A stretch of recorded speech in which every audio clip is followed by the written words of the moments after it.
Hi guys, good afternoon. So ayan, nandito kami sa akong kung sa Bisaya pa sa iyaan. Igsoon sa akong mama. Igsoon sa akong mama. Igsoon sa akong papa.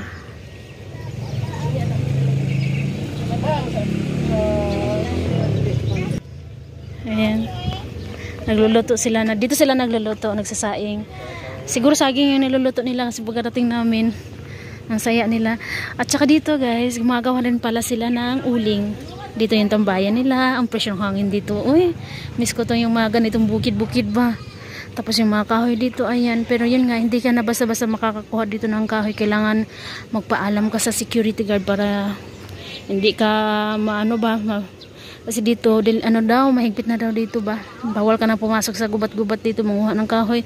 Kung dati, kahit saan lang kami kumukuha, kahit saan lang kami sumusuok ba.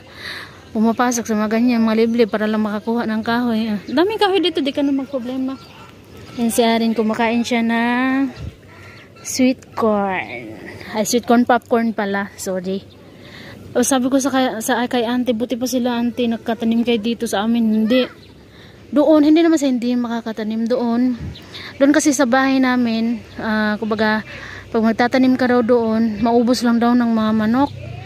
Yung mga auntie ko doon, ibang auntie ko, nagtatry na daw silang magtanim ba. Yung auntie ko din, nagtry na daw silang magtanim. Naubos lang daw ng manok. Ayan, may tanim silang sitaw, may alugbati, may okra, may kamote. Dito sila gumagawa ng uling. May na-harvest din silang uling, ayan o. Dito rin na nanguha daw si mama, bumili si mama ng 5 sako dito na uling. Sa Arin oh. Hi guys, Arin. Iba talaga pag bukid. Dito hindi ka na mahirapan manguha ng ng batilis. Naalala ko nung buntis pa ako ni Arjen, ito kumain talaga ako. Yung mga ganito, kinakain mo yung ganito sa Nepal. Pagtatawanan ka lamang. Sasabihan kanila na daw, hindi daw to kinakain. Kumbaga pagkain daw ito ng kambing.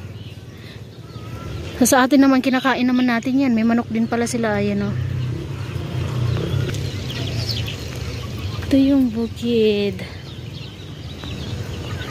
Ang dami na talaga yung pinag-iba kasi dito dati. Halos wala itong halos wala ka ditong mga kapitbahay ba, yung ganun ba. Bibilang mo lang na nakatira dito, pero ngayon wala na, ang dami na. Ayun o, may planta na rin dyan ng mga buhangin.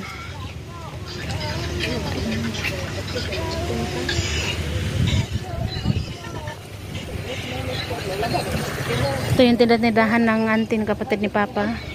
Ayan.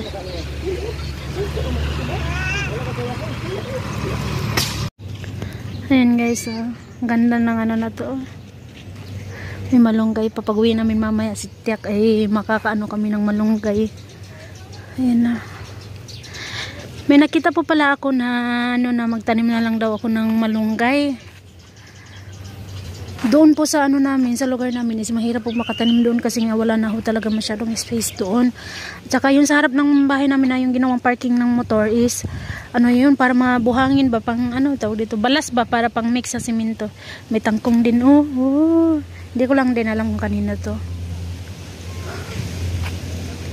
Ayan. Dito ako dati, na yung maliit bata pa ako, dito ako nagtatrabaho. Nasubukan mo trabaho na, anong tawagan doon? Yung magkarga ng ng limestone. Hindi ko alam kung anong tawag lang limestone sa Tagalog. Basta yung mga puti na yung mga ganito na kinakalkal na mga puti, tapos ipapagiling yan, gagawin siyang pino. Yun.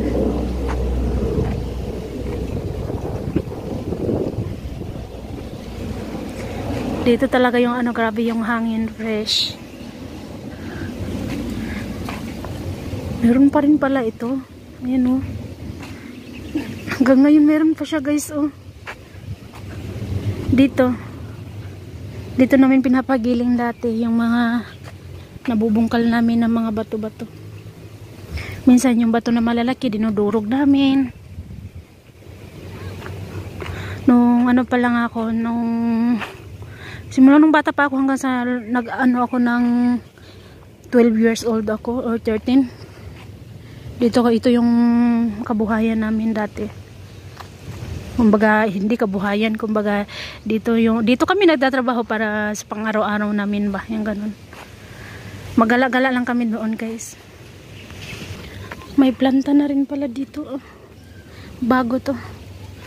Talagang malaki yung pinagbago dito, guys. Marami ng bahay. At saka may planta pa.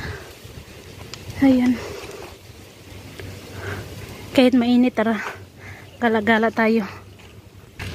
At saka, yung lupa rin pala dito, guys, doon sa amin. Binibili na rin pala. Hindi ka na makakakuha doon ng basa-basa ng lupa. Yun ang sabi ng auntie ko na may tinatanim din siya mga bulaklak. Sabi niya, yung lupa niya daw. Kasi nagtanong ako saan kukuha ng mga lupa. Baga. Sabi niya, bibili ka. Isang sako is 40 or 45 ata yung isang sako. So, bibilhin talaga.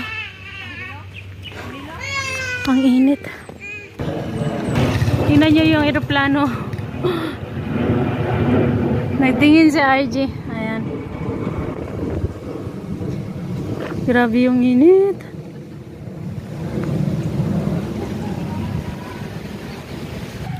Na, ito yung isang bahay nila ni auntie.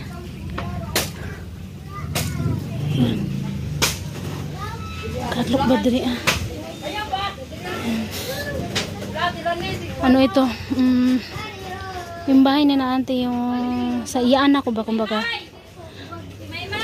Iyaan ako nga.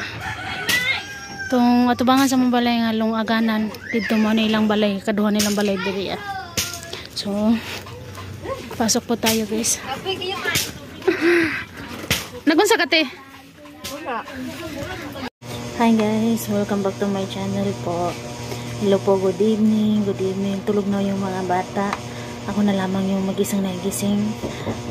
So ayun, share ko lang sa inyo guys. Yung pinuntahan namin kanina is yun yung yun yung andun yung ibang pamilya namin. Andun yung mga tiya namin, kapatid ni Papa. Basta yung mga may ibang namin, pamilya namin, andoon sila. Andoon sila at saka so yun, lahat hindi naman siya lahat guys. Basta may kami doon na kapamilya din namin, yung mga tiya namin andoon, yung mga din sa Bisaya, kumbaga sa Bisaya agaw ba. Ubay-ubay po dito ang igagaw na mo. So, natumi ganina, enjoy kayo, no? Lipay kaayo ang mga bata. Hala, nagbisaya ko. Nag-enjoy yung mga bata, si Naiman, si Ari, si RJ. Nag-enjoy sila sa takbuhan.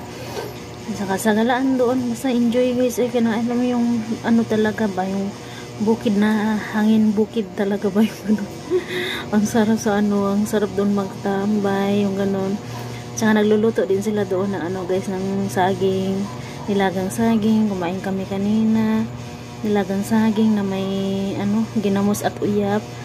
At saka gumawa din sila ng buko na hinaluan ng gatas. Tapos yun, tawag pa ba?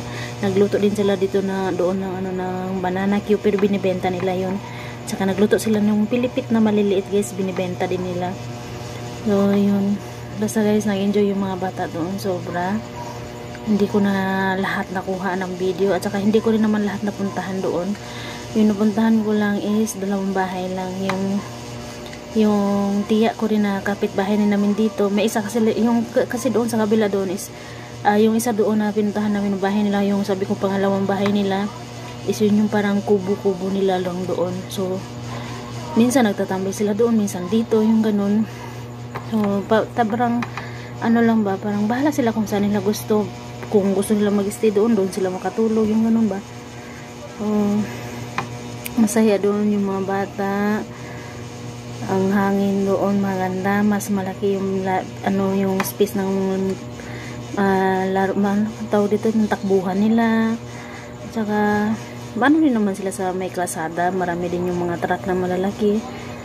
Pero doon mas malaki yung space doon talaga guys. Marami yung matatakbuhan nila doon. Saka mas marami dong mga tanim na malunggay. So, yun sa mga nagsabi po na na magtanim din ako ng malunggay dito. Guys, kung alam ko lang talaga na hindi pa na nakapoder na to dito, no. Ako, akala ko talaga nung pag-uwi ko dito hindi pa siya nakapader sa likod bahay namin. Pero dikit na dikit talaga. Parang ganyan lang talaga yung ano niya, oh. Ganyan lang yung ano niya, yung parang gagdaanan ng tubig yung ginawa nila para magkaroon ng binigay sa amin ba. Parang halos dikit na yung bahay namin doon sa pader ng planta sa kabila. Yung ganun. So, yun. So, akala ko dati, same pa rin yung dati namin na pwede pa ako makatanim sa likod. Yung ano, malunggay, alagbati, pero hindi na. So, ang sarap naman sa bahay namin yung parkingan ng mga motor doon is kasi mas mga buhangin. Tsaka matitigas din, parang bato din yun doon na side na yun ba. So, mahirap talaga makatanim dito. Kutsuli na lang kung magtatanim ka sa paso at sa sako, yung ganun. Pero yun talaga, mantayan mo lang talaga kasi kakainin daw talaga ng mga manok. Kasi yung isang tiya ko dito, may alaga siyang mga manok. Nakita niyo naman yung harap ng bahay namin na may lutuan sila dito. Yung sinasabi ko na ano na may pangalawang bahay doon sa bukid. So yun, may siya rin din nag-iisang may alagang manok dito. So kakainin talaga yung mga pananim. So kailangan mo lang talagang ingatan, kailangan mo lang bantayan. Dahil pag malingat ka lang wala, ubos yung tanim mo. Kasi yung isang auntie nga rin namin is yung mga halaman niya, nilagay niya na lamang sa likod para hindi ka maubos ng mga manok. Kasi yung dahon, alam mo yung pag manok, kinakain talaga yung dahon ng mga halaman. So yun. So basta guys, yun ang naganap namin, nag-enjoy kami. Tsaka pasensya na hindi ko na nakita, hindi ko na na-video yung iba naming banding. Basta masaya yung magtapok-tapok ba. Yun. So, sana maulit-ulit yun. So, I hope na maulit talaga yun ulit, no? So, kahit may kalayuan siya, okay lang na naman. Nag-enjoy din naman yung mga bata. Ang importante, nag-enjoy yung mga bata doon ba. So, yun. So, dito na lang, guys. Matutulog na po ako kasi tulog na rin yung mga bata. Salamat po sa inyong lahat. At sana nag-enjoy kayo sa video, sa view ng bukid namin dito. Hanggang dito na lang guys. Bye bye po everyone. Thank you so much. Bye. God bless us all. Thank you so much po. Bye bye. Good night everyone.